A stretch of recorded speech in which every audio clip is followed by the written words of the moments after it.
नमस्कार साथियों, आपके अपने YouTube channel Sanskrit by Brajesh Gautam पर मैं ब्रजेश गौतम आप सभी का बहुत बहुत स्वागत करता हूं, हार्दिक अभिनंदन करता हूं। साथियों, इस YouTube चैनल पर हमने पिछली 10 क्लास जो पढ़ी है, इन सभी 10 क्लास में व्याकरण के प्रत्येक टॉपिक का क्रमशः अध्ययन किया है और आज की जो क्लास है वो क्लास संज्ञा प्रकरण से संबंधित है और इस श्रृंखला में 11वीं क्लास है। संज्ञा प्रकरण में पिछली जो हमने 5 क्लास पढ़ी है, उन पांचों क्लासों में हमने संस्कृत वर्णमाला, स्वरों के भेद, प्रत्याहार इत्यादि टॉपिक पढ़े थे और आज की जो अपनी छठी क्लास है, इस संज्ञा प्रकरण की छठी क्लास में हमारा टॉपिक होगा उच्चारण स्थान। तो आइए हम उच्चारण स्थान का परिचय प्राप्त करते हैं। आप सभी हेडिंग डाल लेंगे उच्चारण स्थान। साथियों, उच्चारण स्थान में हमें मुख्य रूप से 3 बातें पढ़नी है। सबसे पहली बात, उच्चारण स्थान किसे कहते हैं, उच्चारण स्थान की क्या परिभाषा है। दूसरी बात, उच्चारण स्थानों की संख्या कितनी है और वे कौन कौन से हैं। और तीसरी बात, किस वर्ण का उच्चारण स्थान कौन सा होता है। ये 3 बातें आज के अपने क्लास के केंद्र बिंदु में रहेगी। आइए पहली बात मैं स्टार्ट करता हूँ परिभाषा से कि उच्चारण स्थान की परिभाषा क्या है। उच्चारण स्थान की परिभाषा में हमें ये जानना होगा कि ध्वनि की उत्पत्ति कैसे होती है,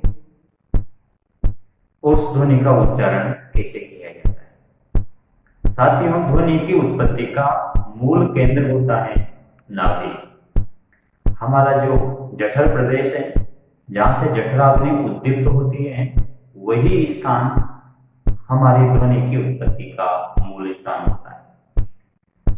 सर्वप्रथम जो संकुचन जठर में नाभि में होता है, वो संकुचन जब ऊपर की ओर बढ़ता है तो हमारा वक्ष स्थल संकुचित होता है।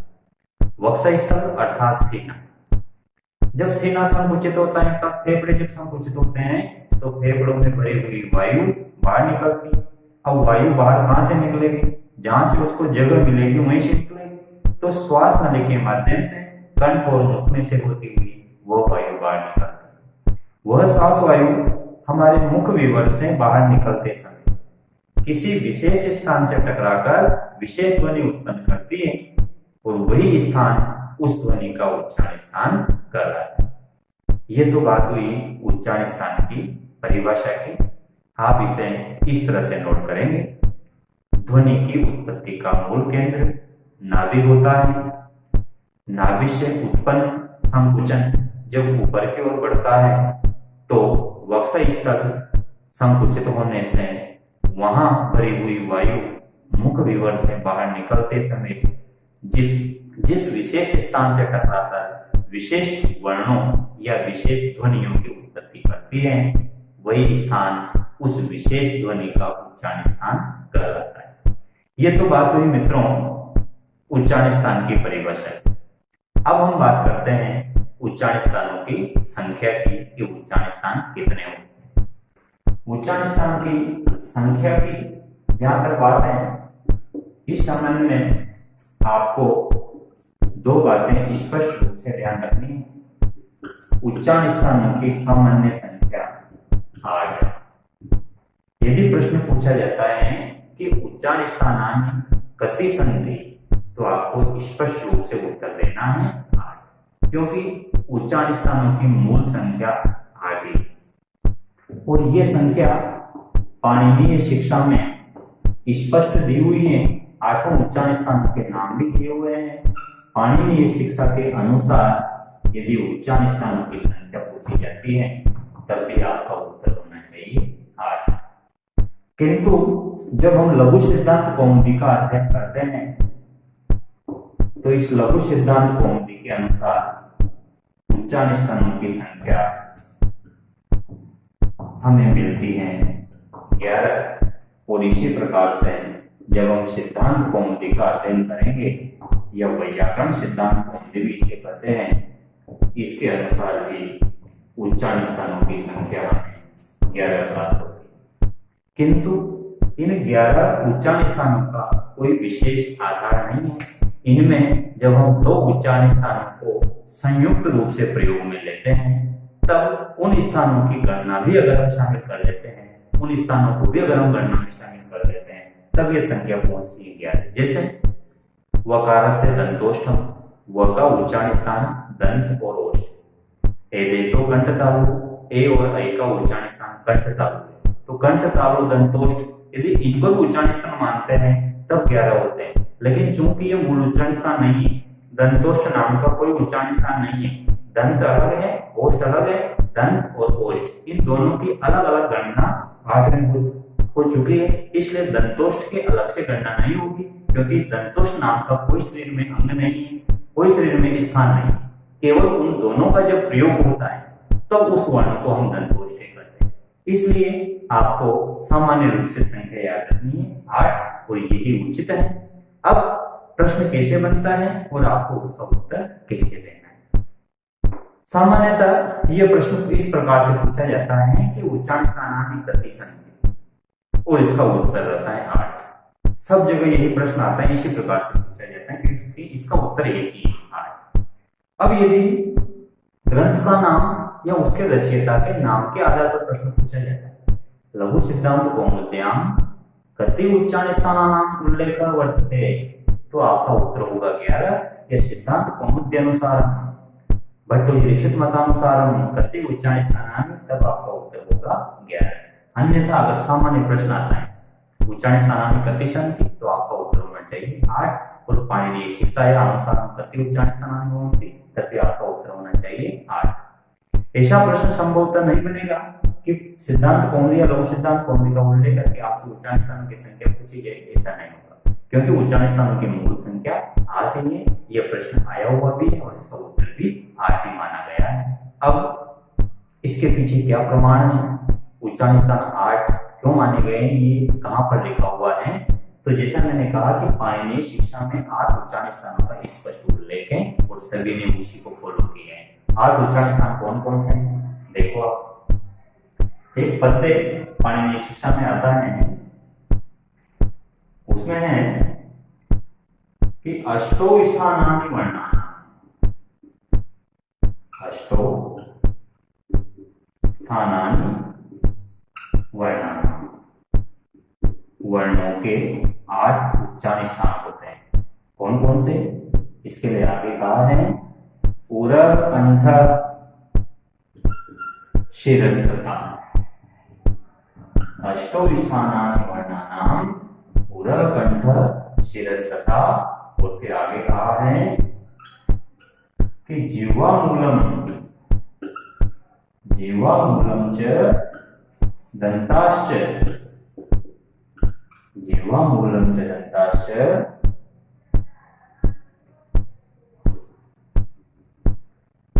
आगे कहा है कि नासिकोष्ठो, नासिकोष्ठो च दानम्। ये 8 उच्चारण स्थान है। देखो पहला उच्चारण स्थान है उरर, उरर का अर्थ है वक्ष स्थल, सीना। अष्टौ स्थानानि वर्णानाम्, उरः कंठः शिरस्तथा जिह्वा मूलम च दंताश्च नासिकोष्ठो च तालु। ये जो 8 उच्चारण स्थान है, इन 8 उच्चारण स्थानों का हम पृथक पृथक नाम भी लिख लेते हैं। कौन कौन से 8 उच्चारण स्थान पाणिनीय शिक्षा में बताए हैं, ध्यान रहे। ये जो पद्य हैं, ये पद्य कहां से लिया गया है, पाणिनीय शिक्षा में। पाणिनीय शिक्षा आचार्य पाणिनि की एक महत्वपूर्ण रचना है, 60 श्लोक है इसमें। देखो 8 उच्चारण स्थान है। पहला उच्चारण स्थान आया है उरह। उरह का मूल शब्द है उरस, इसका अर्थ होता है वक्ष स्थल अर्थात सीना। इसके बाद दूसरा उच्चारण स्थान इसमें आया है कर्ण। तत्पश्चात तीसरा उच्चारण स्थान है शिरः। जो शिरः है, शिरस इसका मूल शब्द है। यहाँ पर मूर्धा जो उच्चारण स्थान है उसके लिए शिरस पद का प्रयोग किया है, अर्थात शिरह का अर्थ है मुर्दा। यदि मुर्दा ऑप्शन में नहीं मिलता है तो फिर आपको उसके स्थान पर शिरह लगाना है, ये ध्यान रखना। और उसके बाद आता है शिर के बाद जिह्वा मूल। जिह्वा मूल। इसके बाद पांचवा उच्चारण स्थान है दंताश्च अर्थात दंत। छठा उच्चारण स्थान है नासिका और ओष्ठ। तो छठा उच्चारण स्थान तो हुआ नासिका और सातवां उच्चारण स्थान हुआ ओष्ठ। और आठवां अंतिम जो उच्चारण स्थान है वो है नाभि। ये जो 8 उच्चारण स्थान है, इन 8 उच्चारण स्थानों का पाणिनीय शिक्षा में इस पद्य में स्पष्ट उल्लेख किया गया है। इसलिए संख्या के संदर्भ में आपको किसी भी प्रकार से कंफ्यूज होने की आवश्यकता नहीं है। उच्चारण स्थान नाम संख्या का वर्तते, आप बिना किसी हिचकिचाहट के संख्या 8 लगानी है, क्योंकि इसमें 8 उच्चारण स्थानों के नाम लिखे हुए हैं। और ये आप पंक्ति याद कर लीजिए, इसकी हमेशा गांठ बांध लीजिए। यहाँ पर क्या लिखा हुआ है, वर्णानाम अष्टौ स्थानानि, वर्णों के 8 उच्चारण स्थान होते हैं। बस बात यही खत्म है, बाकी किसी का कोई महत्व नहीं। अब आप इसका स्क्रीनशॉट ले लें, फिर हम 8 उच्चारण स्थान पढ़ेंगे। किस उच्चारण स्थान से संबंधित वर्ण कौन कौन से।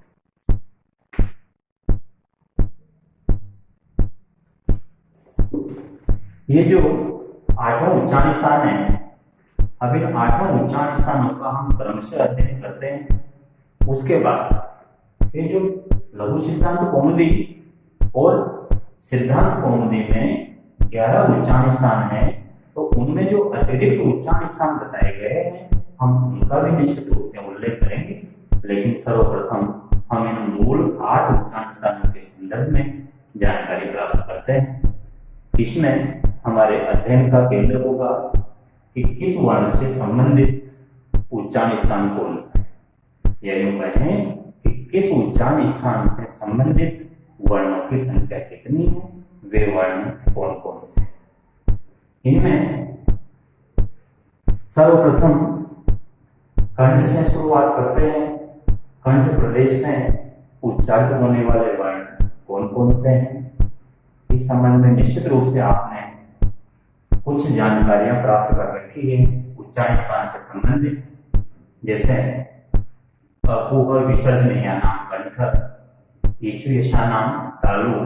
ये जो आधारभूत ज्ञान है ये निश्चित रूप से आपने कहीं न कहीं पढ़ा होगा, और यदि नहीं भी पढ़ा है तब भी हम यहाँ पर उसका उल्लेख निश्चित रूप से करेंगे और विस्तार पूर्वक पढ़ेंगे। इसको हम पूर्ण रूप में पढ़ेंगे, परिभाषाओं के साथ, संबंधित वर्णों के साथ और उदाहरणों के साथ। तो आइए सबसे पहला उच्चारण स्थान हम लेते हैं कंठ। जो पहला उच्चारण स्थान है कंठ, इस कंठ से निकलने वाले जो वर्ण हैं उन्हें कहते हैं कंठ। जिन वर्णों की उत्पत्ति, जिन वर्णों का उच्चारण कंठ से होता है वे वर्ण कहलाते हैं कंठ। और कंठ वर्णों की जो परिभाषा है वो परिभाषा है अकुह विसर्जनीयानाम कंठ। अकुह विसर्जनीयानाम कंठ।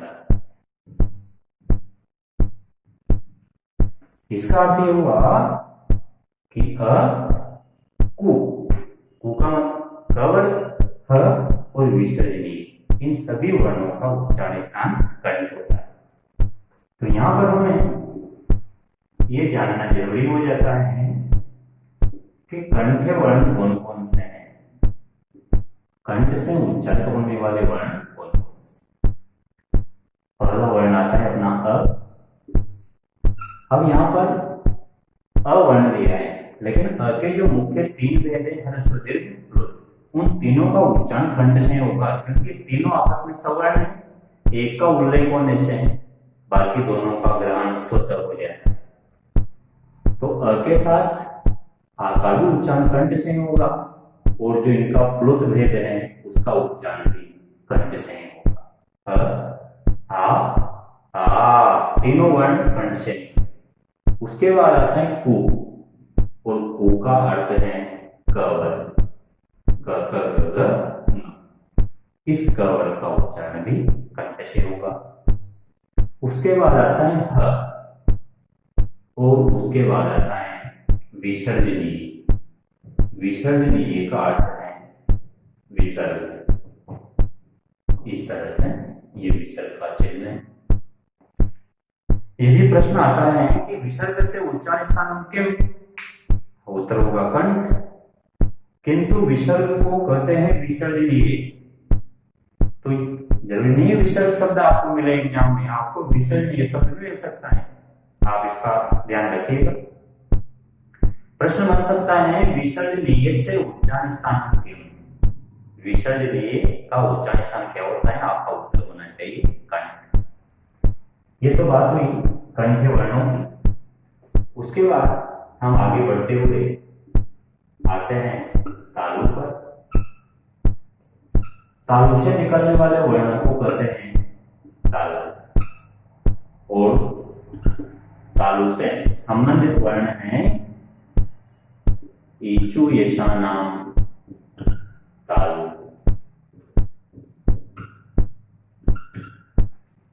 ईचु यशानाम तालु, इस परिभाषा में जितने भी वर्ण आए वो सारे वर्ण कहलाते हैं तालव्य वर्ण, क्योंकि इनकी उत्पत्ति तालु से हुई।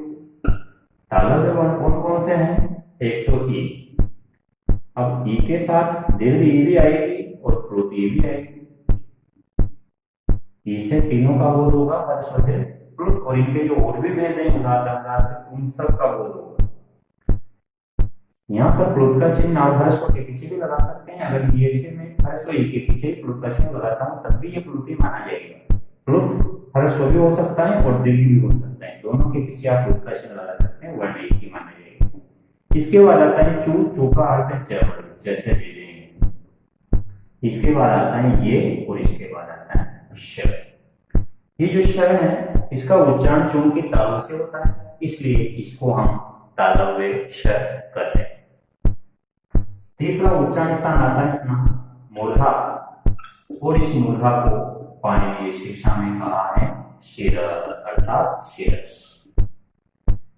मूर्धा से जो वर्ण निकलते हैं उन्हें कहते हैं मूर्धन्य, और मूर्धन्य वर्णों की परिभाषा है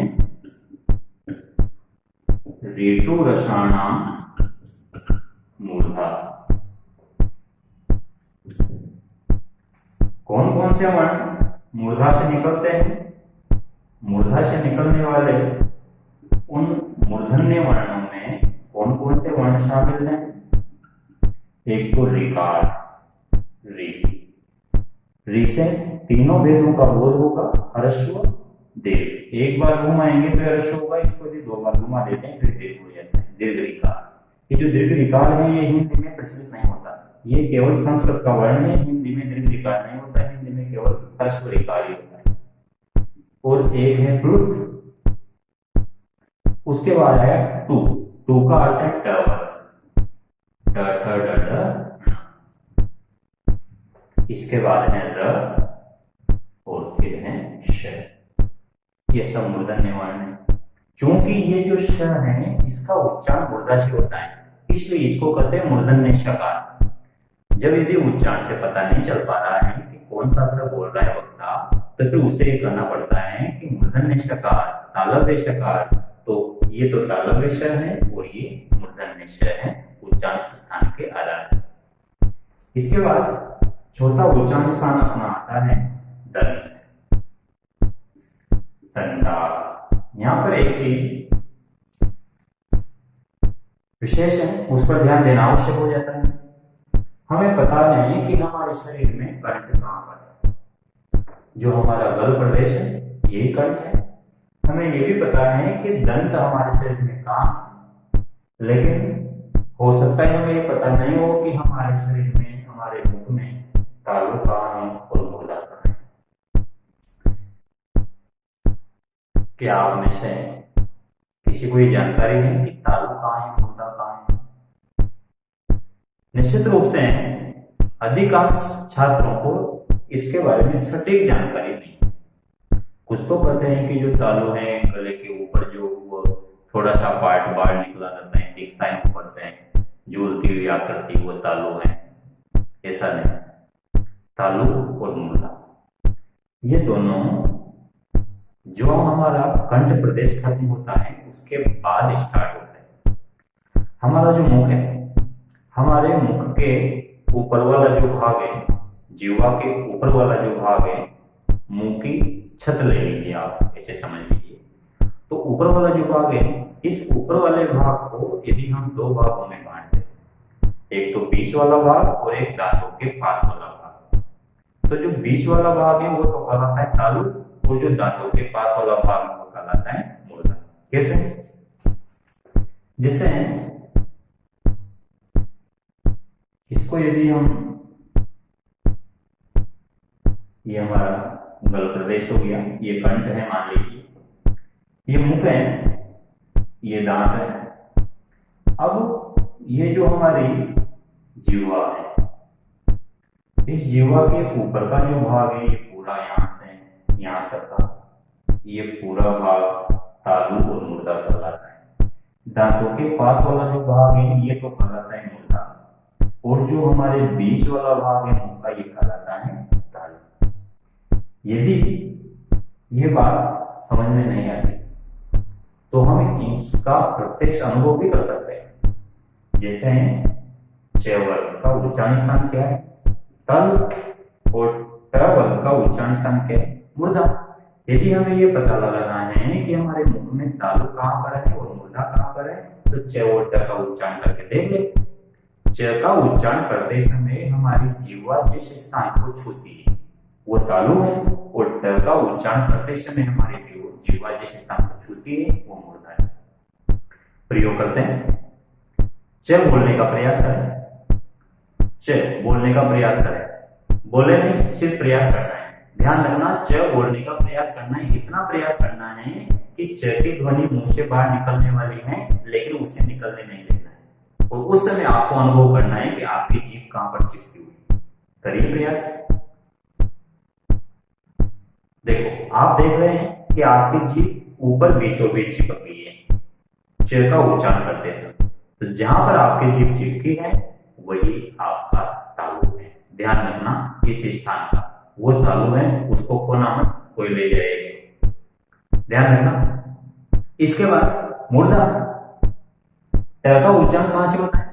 मुर्दा से। ट बोलने का प्रयास करो, प्रयास करना है, बोलना नहीं। करिए प्रयास। आप देख रहे हैं आपकी जीभ में फोल्ड हो गई, और फोल्ड होके ऊपर जहां पर तालु था उससे थोड़ा सा इधर दांतों के नर्म मसूड़ों के ऊपर चिपक गई। जिस स्थान पर चिपकी है वही आपका मुर्दा है।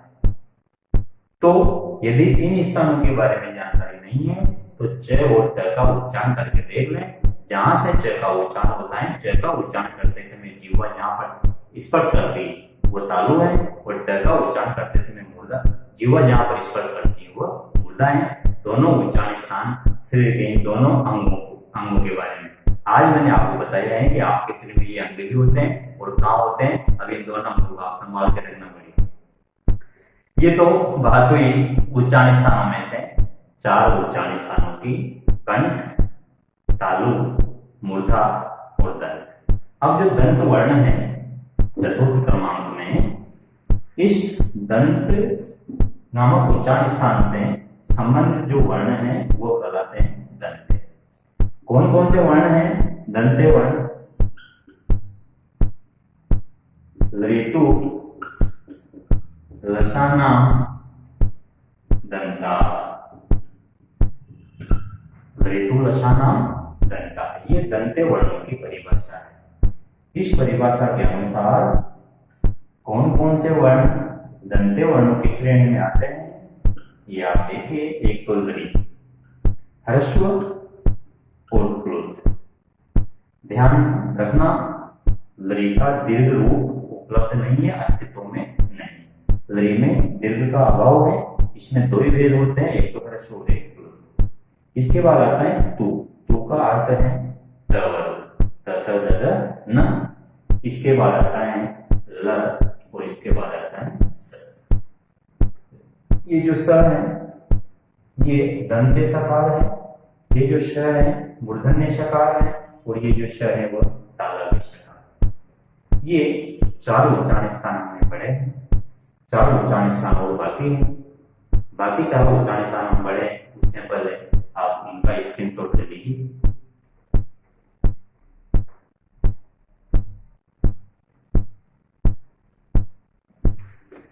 इनके बाद जो पांचवा उच्चारण स्थान आता है वो आता है ओष्ठ। दंत के बाद ओष्ठ। कौन कौन से वर्ण हैं जिनका संबंध ओष्ठ से है, जिनका उच्चारण ओष्ठ से होता है? तो इस संबंध में एक परिभाषा है उपपदमानीयानाम ओष्ठो, अर्थात उकार चाहे वह ह्रस्व हो, दीर्घ हो या प्लुत हो, कोई सा भी हो, उ का अर्थ है पवर्ग और उपपदमानी, इन सभी वर्णों का उच्चारण स्थान ओष्ठ माना गया है। जो उच्चारण स्थान है ओष्ठो वो द्विवचन है। देखो ओष्ठ कोई उच्चारण स्थान नहीं होता, उच्चारण स्थान का नाम है ओष्ठो। ओष्ठो क्योंकि ओठ दो होते हैं, चूंकि अकेले ओठ से किसी वर्ण का उच्चारण संभव नहीं, इसलिए इसका द्विवचन में प्रयोग किया गया। तो पांचवा उच्चारण स्थान आता है अपना ओष्ठो। जिन वर्णों का उच्चारण ओष्ठ से होगा वे वर्ण कहलाएंगे ओष्ठ्य वर्ण। ओष्ठ्य वर्णों के अंतर्गत कौन कौन से वर्ण आते हैं देखते हैं। ओष्ठ्य वर्ण है उपु पदमानीयानाम ओष्ठो। इस परिभाषा में जितने भी वर्ण आए हैं वे समस्त वर्ण ओष्ठ्य वर्ण कहलाते हैं। तो ओष्ठ्य वर्णों के अंतर्गत एक तो आता है कु, चाहे वह ह्रस्व हो, दीर्घ हो या प्लुत हो। उसके बाद आता है पु, पु का अर्थ है पवर्ग, अपगम। इसके बाद है उपदमानीय, उपदमानीय वर्णों का उच्चारण स्थान भी ओष्ठ होता है।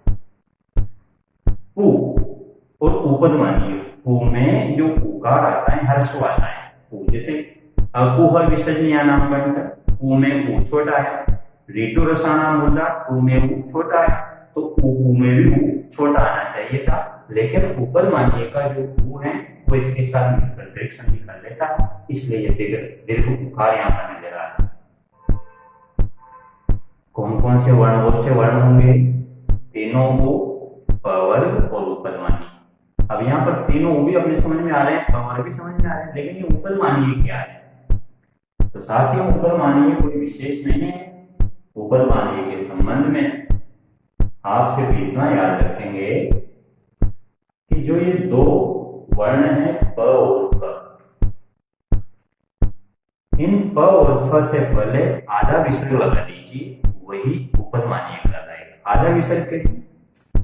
जैसे ये विसर्ग है, अब इस विसर्ग को आधा कर दो, नीचे से भी आधा कर दो, ऊपर से भी आधा कर दो, ये जो चिन्ह बना, ये जो आकृति बनी, ये कहलाती है अर्धविसर्ग। यदि इस आकृति का प्रयोग प और फ से पूर्व कर दिया जाए तो ये जो आकृति, जो चिन्ह है, ये कहलाएगा उपदमानीय। प और फ नहीं कहलाएंगे उपदमानीय। उपदमानीय चिन्ह का नाम है। प और फ तो जो है वो प वर्ग है, वो तो स्पर्श है, वो उपदमानीय नहीं। तो यहाँ पर हमने जाना कि उपदमानीय वर्ण कौन कौन से होते हैं, इनकी मैं परिभाषा भी लिखाऊंगा। फिलहाल सिर्फ इतना समझ लें कि प और फ से पूर्व लगने वाला अर्धविसर्ग उपदमानीय कहलाता है। इसके बाद हम उच्चारण स्थान लेते हैं जीवा मूल। जो वर्ण जीवा के मूल भाग से निकलेगा उसे कहा जाएगा जीवामूली। और जीवामूली वर्णों की परिभाषा है कि जीवामूलीय से जीवामूल, जीवामूलीय से जीवामूल। इसका अर्थ यह हुआ कि जीवामूलीय वर्णों का उच्चारण स्थान जीवामूल ही होता है, जीव का मूल भाग ही होता है। किन किन वर्णों को हम जीवामूलीय कहते हैं? जीवामूलीय वर्ण कौन कौन से हैं? तो इस संबंध में हमें केवल इतना ध्यान रखना है कि जिस अर्ध विसर्ग का प्रयोग अभी हमने प और प से पहले किया था और उसको उपदमानीय संज्ञा दी, यदि उसी अर्ध विसर्ग का प्रयोग क और ख से पूर्व कर दिया जाए तो वही अर्ध विसर्ग कहलाता है जीवामूलीय। यहाँ भी ध्यान रखते हैं कि क और ख जीवामूलीय नहीं है, क और ख तो स्पर्श ही है, ये तो कंठे वर्ण ही है। जीवामूलीय वर्ण तो केवल ये अर्ध विसर्ग है, लेकिन कब? जब इसका प्रयोग क और ख से पहले हो। ये 6 उच्चारण स्थान हुए। उपदमानीय और जीवामूलीय क्या होते हैं, इनकी परिभाषा में आपको भी लिखाता हूँ। फिलहाल हम 8वां उच्चारण स्थान पूर्ण करते हैं। 7वां उच्चारण स्थान आता है नासिका, और जो वर्ण नासिका से निकलते हैं वो वर्ण कहलाते हैं नासिक। अब नासिक के वर्णों के अंतर्गत कौन कौन से वर्ण आते हैं? नासिक के वर्णों की संख्या कितनी है? इस संबंध में आपका उत्तर होना चाहिए 1। ध्यान रखना, एमांगाणा ये नासिक के वर्ण नहीं है, ये अनुनासिक है। नासिक के वर्ण सिर्फ एक ही है और वह है अनुस्वार। नासिक के वर्णों की परिभाषा है नासिका अनुस्वारस्य, नासिका अनुस्वारस्य। इसका अर्थ यह हुआ कि अनुस्वार का उच्चारण स्थान नासिका होता है। केवल एक ही वर्ण है नासिक के वर्ण और वह है अनुस्वार। तो नासिक के वर्ण के रूप में हम केवल एक वर्ण लेंगे, अनुस्वार। और जो अनुस्वार वर्ण है इसके संकेतांक इस तरह से होता है। ध्यान रहे, एमांगाणा अनुनासिक है क्योंकि उनका उच्चारण मुख और नासिका दोनों से होता है। जैसे मां है, क्या हम नासिका से मां का उच्चारण कर सकते हैं? मुंह बंद करो, केवल नासिका से मुंह बोलो। मुंह बंद रखना, कोशिश करो मुंह बोलने की, मुंह बोलना नहीं चाहिए, केवल नासिका से निकलना चाहिए मां। कर सकते हैं क्या? नहीं निकलेगा, बस यही तो नहीं निकलेगा, अर्थात अनुस्वार ही निकलेगा। वो तो मुख नासिका से निकलेगा, उसका वर्णन आ गया है। वो अनुनासिक है, वो नासिक है नहीं, नासिक में केवल अनुस्वार है। आप इनका स्क्रीनशॉट ले लीजिए, फिर हम 8वें उच्चारण स्थान की तरफ बढ़ते हैं।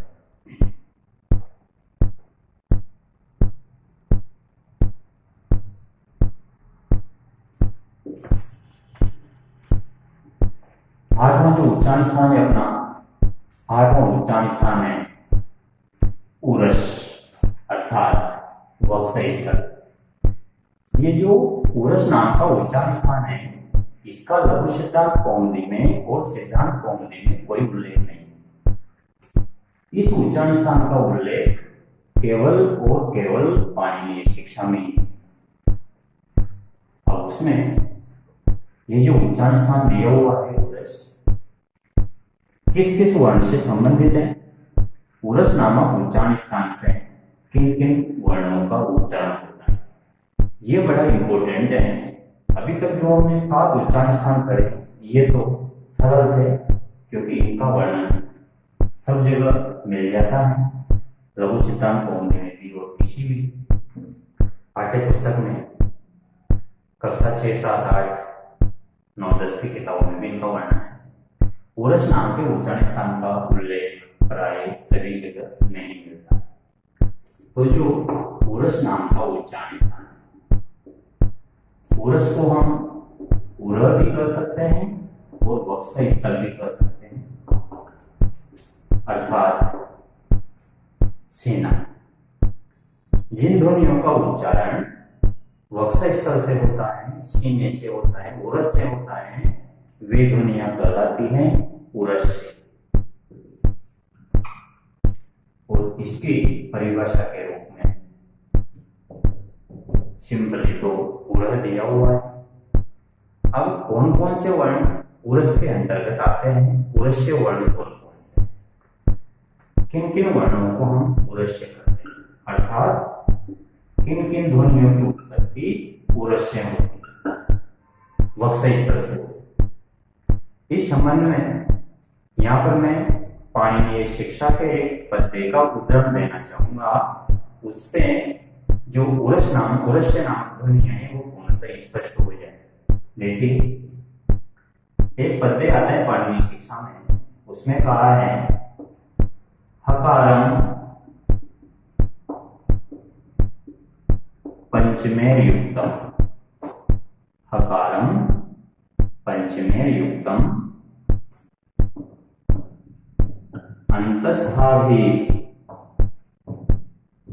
अंतस्थाभिश्च संयुतम, हकारम पंचमेर युक्तम अंतस्थाभिश्च संयुतम उरस्यं तु विजानीयात्,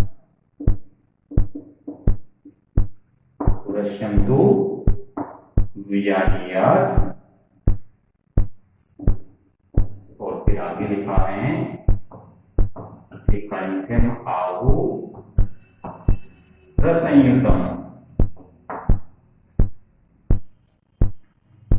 इसका अर्थ यह हुआ कि जो उरस्य नामक उच्चारण स्थान है, उरस नामक उच्चारण स्थान है, उससे जो ध्वनियां निकलती हैं जिन्हें हम उरस्य ध्वनियां कहते हैं, वो कौन कौन से? देखो इसमें स्पष्ट बताया है, हकारम पंचमेर युक्तम, जो ह नामक ध्वनि, हस है, हल, ह नामक जो ध्वनि है, जब यह ह पंचमाक्षर से संयुक्त होकर बोली जाती है, जैसे ह के साथ म संयुक्त है, जैसे ब्रह्म, इस तरह से। पंचमेर युक्तम पंचमाक्षर एम इनसे संयुक्त करके यदि हकार का उच्चारण किया जाए, या अंतस्थाभिश्च संयुतम, देखो हकारम पंचमेर युक्तम, महलंत आएगा अवचित, अंतस्थाभिश्च संयुतम, यह चारों अंतस्थ वर्णों के साथ, ये वर के साथ संयुक्त करके अगर हकार का उच्चारण होता है तो उरस्यं तु विजानीयात्, तो ये जो ध्वनि निकलती है, ये जो ह की ध्वनि निकलती है, इस ह का उच्चारण स्थान क्या लेना है? उर, और इसको उरस्य बोलना है। यदि असंयुतम कंठम आहु, असंयुतम आहु, र का विसर्ग बनेगा और र में अ बचेगा। असंयुतम, यदि ये असंयुक्त है, न तो पंचमाक्षर के साथ है और न अंतस्थ के साथ है, यदि ह का स्वतंत्र प्रयोग होता है तो फिर कंठम आहु, तो ये फिर कंठ है, ये तो हमने पढ़ा ह विसर्जनीय नाम कंठ, तो ह कंठ तो है ही सही, लेकिन यदि ह का उच्चारण पंचमाक्षर के साथ होता है, संयुक्त वर्ण के रूप में अगर ह पंचमाक्षर के साथ आता है या अंतस्थ के साथ आता है, तो फिर इसका उच्चारण स्थान होता है वक्ष स्थल, और इसे हम उरस्य करते हैं। जैसे दूसरा मैं ले रहा हूं चिन्ह, जैसे ह के साथ यदि न मिला हुआ आता है ये चिन्ह, तो फिर इस हकार का उच्चारण स्थान माना जाएगा वक्ष स्थल। उसी तरह से जैसे ह के साथ अंतस्थ भी आ सकता है, जैसे ये आ सकता है ह के साथ भाई, ये ह के साथ ये संयुक्त है, तो इससे ह का उच्चारण स्थान वक्ष स्थल है। उसी तरह से जैसे ह के साथ ल भी आ सकता है, इस तरह से हल, आलाद, तो यहां पर जो ह का उच्चारण है वक्ष स्थल से होगा।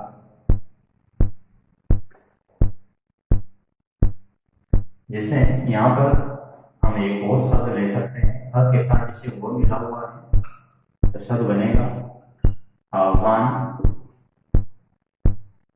इन सभी उदाहरणों में हम देख रहे हैं कि या तो यह पंचमाक्षर के साथ है या फिर यह अंतस्थ वर्णों के साथ है, ये इस तरह से।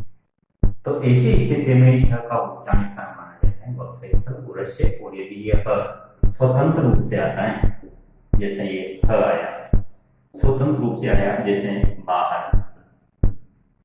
तो यहाँ जो ह है इसमें ये कंठ है, और बाकी जो ये पांचों उदाहरण लिए इन पांचों में ये उरस्य। तो ध्यान रखना, उरस्य वर्ण की संख्या तो एक ही है ह, लेकिन उसकी जो स्थितियां है वो 9 है। उरस्य वर्ण ध्यान दीजिएगा एक है ह, लेकिन वही ह कितनी स्थितियों में उरस्य बन सकता है, वो स्थितियां हैं 9। 5 स्थिति तो पंचमाक्षर के साथ एमांगाना जब पांचों के साथ आता है तब, या फिर 4 अंतस्थ के साथ आता है तब। 5 और 4 9 स्थितियों में यह उरस्य होगा। आप इसका स्क्रीनशॉट ले लीजिए।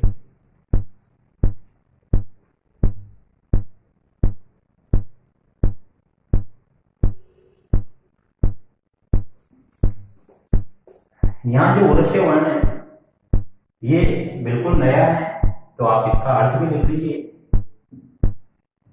जब ह का उच्चारण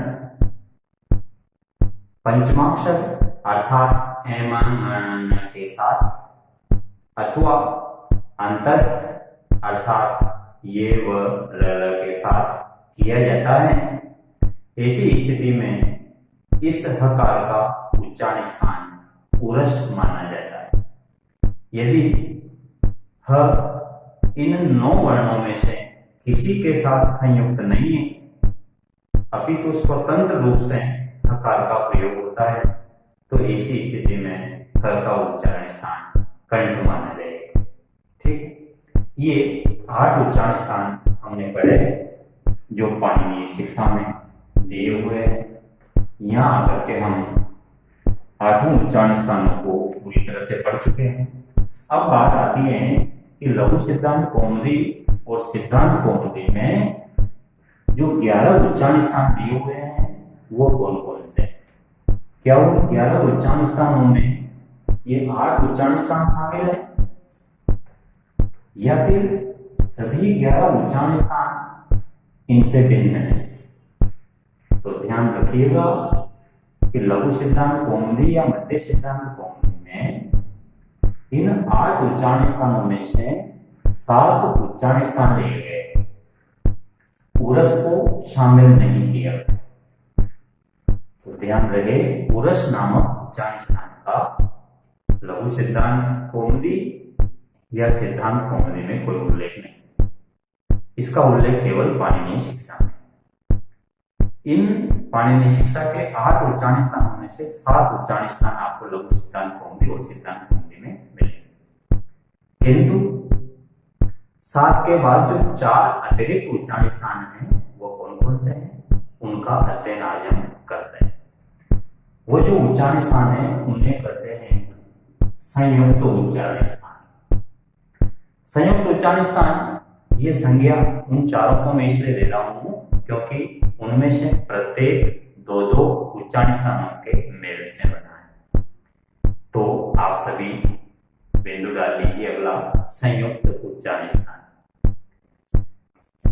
संयुक्त उच्चारण स्थान की परिभाषा क्या होगी, पहले परिभाषा लिख लीजिए।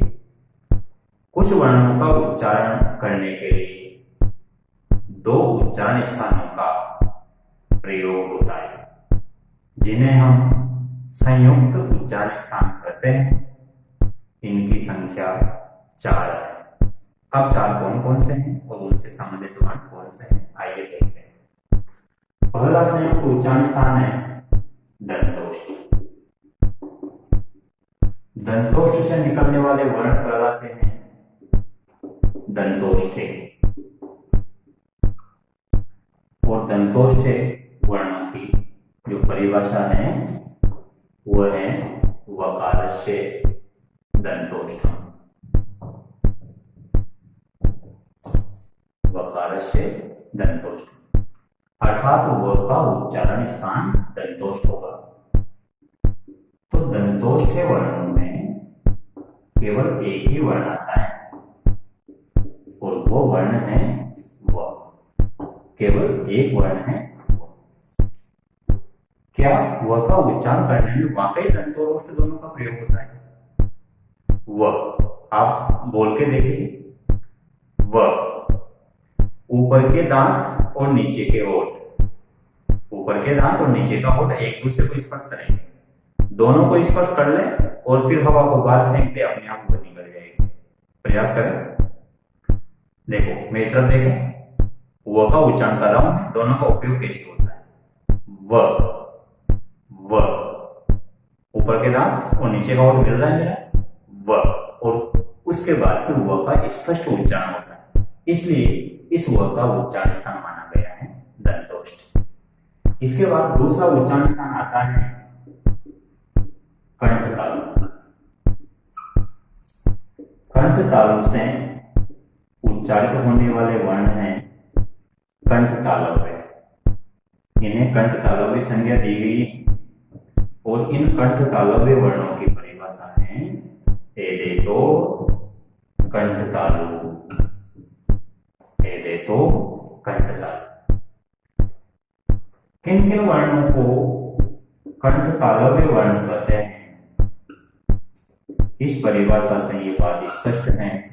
एक का अर्थ है एक और एक का अर्थ है एक, तो ए और ते, ये दो वर्ण कंठ तालव्य वर्ण की श्रेणी में आते हैं। इसके बाद तीसरा संयुक्त उच्चारण स्थान आता है अपना कंठोष्ठ, और कंठोष्ठ से उच्चारित होने वाले वर्णों को कहते हैं कंठोष्ठ। कंठोष्ठ वर्णों की परिभाषा है ओदोतो कंठोष्ठम, ओदोतो कंठोष्ठम। तो कंठोष्ठ वर्ण कौन कौन से होंगे, इसमें कहा है ओ और औ, ओ औ, ये दोनों वर्ण कंठोष्ठ कहलाते हैं, ओ और औ, अर्थात ओ औ, इनको कंठोष्ठ कहते हैं। यहां पर एक बात की तरफ मैं आपका ध्यान दिलाना चाहूंगा, दंतोष्ठम जो शब्द है दो पदों से मिलकर बना, दंत प्लस ओष्ठ। ध्यान देना, विशेष है, इतर में बात कर रहा हूं, दंत प्लस ओष्ठ, यहां पर संधि हुई। अब दंत प्लस ओष्ठम में संधि होगी और संधि होने के बाद बन रहा है दंतोष्ठम, और संधि का नाम पूछ लिया, ये तो क्या लगाएंगे। यहां मैं इसलिए आपका ध्यान दिलाना चाह रहा हूं क्योंकि दंत के द में अ है, ओष्ठ में ओ है, और अ और ओ जब पास पास होते हैं तो यहाँ वृद्धि संधि की स्थिति बनती है। जैसे कृष्ण प्लस ओत्कंठ्यम, कृष्ण उत्कंठ्यम, या यूं कहें कि जल प्लस ओका जलोका, वृद्धि संधि की स्थिति बन रही है यहाँ, लेकिन फिर भी यहाँ पर वृद्धि संधि तो नहीं होगी क्योंकि वृद्धि संधि में तो दो मात्रा आती है। वही स्थिति कंठोष्ठम में भी बन रही है, कंठ प्लस ओष्ठम, यहाँ भी ठ में अविद्यमान, तो ये अ और ओ मिलकर औ होना चाहिए था, वृद्धि संधि होनी चाहिए थी, लेकिन यहाँ पर भी एक मात्रा आ रही है अर्थात वृद्धि संधि नहीं। तो ध्यान रखना, इन दोनों ही शब्दों में दंतोष्ठ और कंठोष्ठ में पररूप संधि, वृद्धि संधि नहीं। यहाँ पर सिर्फ इतना जान लें कि इन दोनों शब्दों में पररूप संधि। अब क्यों है, इसका क्या प्रमाण है, जब संधि का टॉपिक पढ़ेंगे तो मैं प्रमाण के रूप में निश्चित रूप से आपको इनके ससूत्र, वार्तिक, उदाहरण, बहुत सारी चीजें विस्तार से बताऊंगा। फिलहाल इतना जान ले कि दोनों शब्द परीक्षा में आते हैं तो आपको पररूप संधि लगानी, गुण संधि नहीं लगाएंगे, क्योंकि आप क्या करोगे, एक मात्रा देखोगे और जैसे परपल उपकार का एक मात्रा गुण संधि लगा देते, तो आप इसमें गुण संधि लगाओगे। इसलिए मैं आपको बता रहा हूँ कि यहाँ गुण संधि नहीं लगानी, आपका उत्तर होना चाहिए पररूप संधि। क्योंकि पररूप, इसकी चर्चा संधि की क्लास में करेंगे। आप इसका स्क्रीनशॉट ले लो, फिर आगे बढ़ते हैं। 4 संयुक्त उच्चारण स्थानों में से ये 3 संयुक्त उच्चारण स्थान कंप्लीट हो चुके हैं। अब अपने एक उच्चारण स्थान बचता है बस, और वह है मुख नासिका। जो अंतिम और चतुर्थ उच्चारण स्थान है संयुक्त उच्चारण स्थानों में, वह है मुख नासिका। नंबर 4, मुख और नासिका। अब ऐसे कौन कौन से वर्ण हैं जो मुख और नासिका से उच्चारित होते हैं और उनका उच्चारण मुख और नासिका से कैसे होता है। देखो, चौथा उच्चारण स्थान में मुख नासिका। मुख और नासिका से उच्चारित होने वाले वर्ण को कहते हैं अनुनासिक, क्योंकि अनुनासिक वर्णों की परिभाषा ही मुख नासिका वचनो अनुनासिका। कौन कौन से वर्ण हैं जो मुख और नासिका से उच्चारित होते हैं, इसके लिए परिभाषा के रूप में आया है यंगणानाम नासिकाचे। यंगणानाम नासिकाचे 5 वर्ण हैं, म न न न। ये जो पांचों वर्ण हैं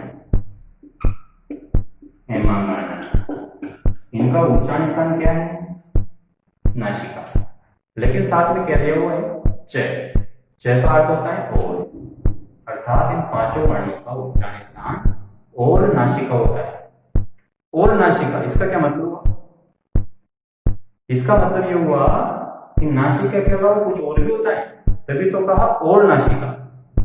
जैसे मैं आपसे कहूं और कारक भी पढ़ना, इसका मतलब जो मैंने बताया है वो तो पढ़ना ही, और कारक भी पढ़ना। तो एम में पांचों वर्णों का उच्चारण स्थान और नासिका होता है, अर्थात जो हम पढ़ चुके, जो आपको बता दिया वो तो होता ही, और साथ में नासिका भी। क्या पढ़ लिया, क्या बता दिया? तो ध्यान रहे, इन पांचों वर्णों का उच्चारण स्थान आपको एक बार इसी क्लास में मैं बता चुका हूं। कैसे?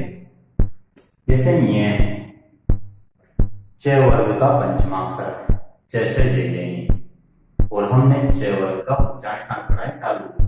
ईचु ऐसा नाम तालु, वहां स्पष्ट लिखा है कि च वर्ग का उच्चारण स्थान तालु होता है, तो च वर्ग में तो ये भी आता है, अर्थात इसका उच्चारण स्थान भी क्या होगा, तालु। नासिका च और नासिका भी होगा, तो तालु प्लस नासिका।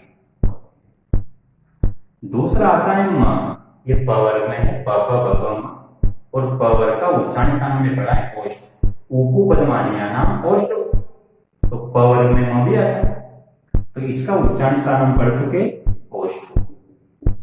और यहां कर रहे हैं नासिका च और नासिका।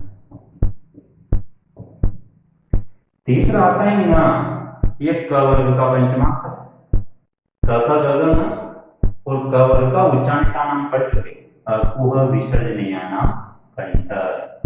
क वर्ग का उच्चारण स्थान हमने पढ़ा है कंठ। और यहाँ कहा है एमंगणन का नासिका च और नासिका भी होता है। ये ट वर्ग का अवयव है, ट ठ ड ढ ण, उसी का पंचमाक्षर है, और ट वर्ग का उच्चारण स्थान हमने पढ़ा है मूर्धा। ऋतु रसानाम मूर्धा, इसी क्लास में पढ़ा है। नासिका च और नासिका भी होता है, मूर्धा तो पढ़ ही लिया, और यहाँ बता दिया कि नासिका ही होता है।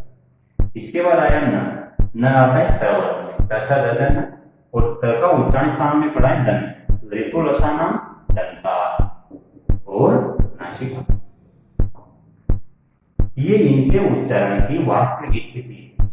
लेकिन यहाँ क्या कहा है, नासिका च, इस च में बहुत कुछ छिपा हुआ है जो हमें यहाँ दिखाई नहीं दे रहा।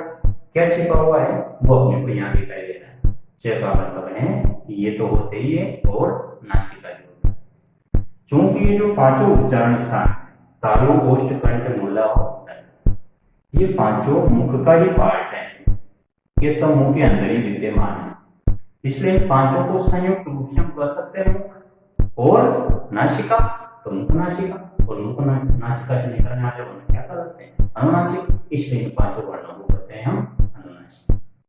अगर प्रश्न आ जाए यम वर्ण नाम उच्चारण स्थान किम, तो फिर आपका उत्तर क्या होगा? ऑप्शन में है नासिका, एक ऑप्शन में है मुख नासिका, एक ऑप्शन में है तालु, एक में कंठ, तो आपका उत्तर होना चाहिए मुख नासिका, न कि नासिका, क्योंकि च दिया हुआ है।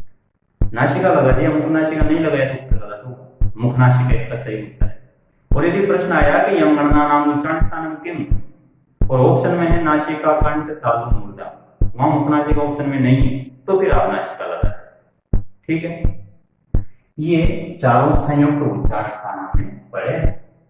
8 उच्चारण स्थान पाणिनीय शिक्षा के और 4 उच्चारण स्थान अतिरिक्त जो थे वो लघु सिद्धांत कौमुदी और सिद्धांत कौमुदी। 8 और 4 हो गए 12। अब इन 12 में से जो उरस नाम का उच्चारण स्थान है उसका लघु सिद्धांत कौमुदी में, सिद्धांत कौमुदी में कोई उल्लेख नहीं है, इसलिए वहां पर उच्चारण स्थानों की संख्या हो जाती है 11।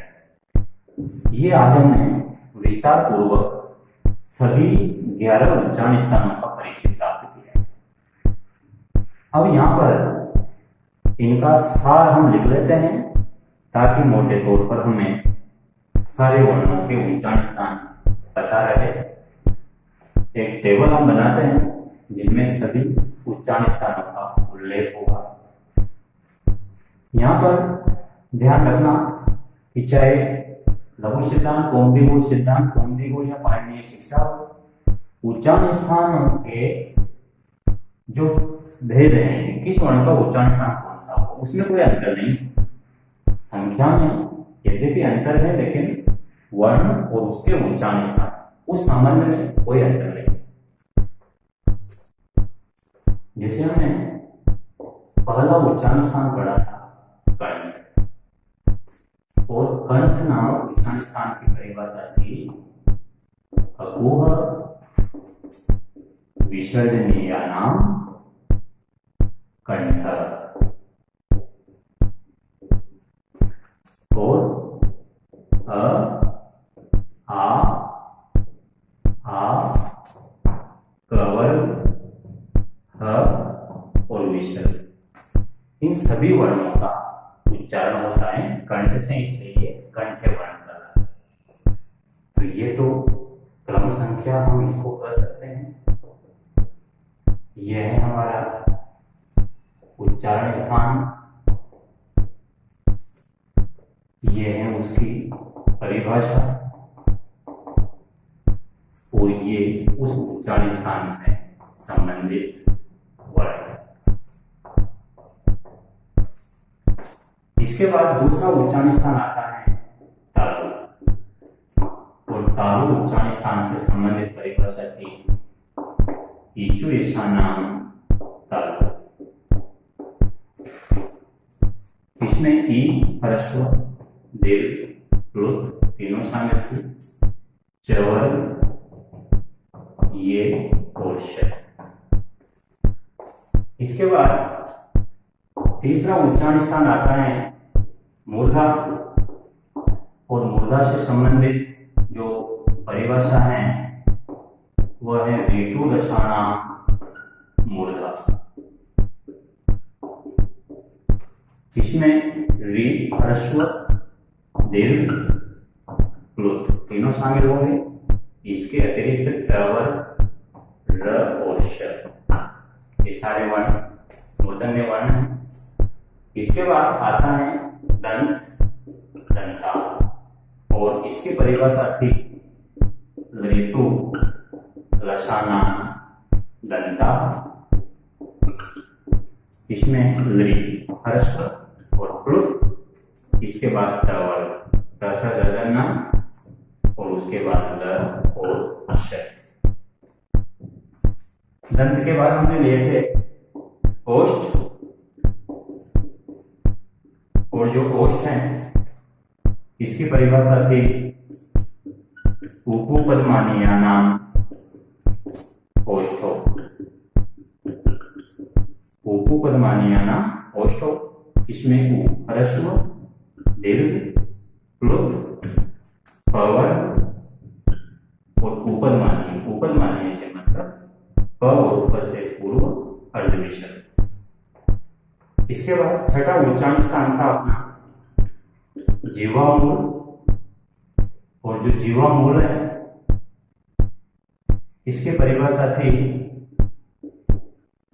जीवामूलीय से जीवामूलम, जीवामूलीय से जीवामूलम, ये इसकी परिभाषा थी।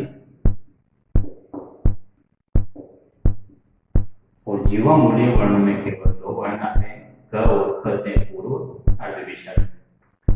इसके बाद 7वां उच्चारण स्थान था नासिका, और नासिका से जो वर्ण निकलते हैं उन्हें नासिक के वर्ण कहते हैं, और इसकी परिभाषा थी नासिका अनुस्वार से, और इसमें एक ही वर्ण था बस, और वो था अनुस्वार। अनुस्वार का मतलब जो ऊपर एक बिंदु लगता है, ये अनुस्वार। और 8वां और अंतिम उच्चारण स्थान था अपना उरस, वक्सई। इसको हम उर कहकर भी संबोधित कर सकते हैं, और इसमें 9 वर्ण आते हैं। एक तो हे, और र, ये, व, र, ल। 4 तो अंतस्थ हो गए, और 5 अनुनासिक, म, न, ये। इसके अलावा न, ये, व, ल, र, एम, गणना, ह के साथ न, ह के साथ ण। ये 5 और ये 4, ये 9 वर्ण यदि ह के साथ संयुक्त रूप में आते हैं तो इसे ह का उच्चारण स्थान उरस होगा। यहाँ पर ध्यान रहे कि ह के साथ ये, व, ल, र, म और न, इनका बहुतायत से प्रयोग होता है। ह के साथ ये, न और न, इनका प्रयोग प्राय देखने को नहीं मिलता है, लेकिन तथापि हमको ये 9 स्थितियां इस संबंध में याद रखनी। ये 8वां उच्चारण स्थान पाणिनीय शिक्षा के अनुसार हमने पढ़े थे विस्तार से, और अब ये इनका एक सार हमने कर दिया।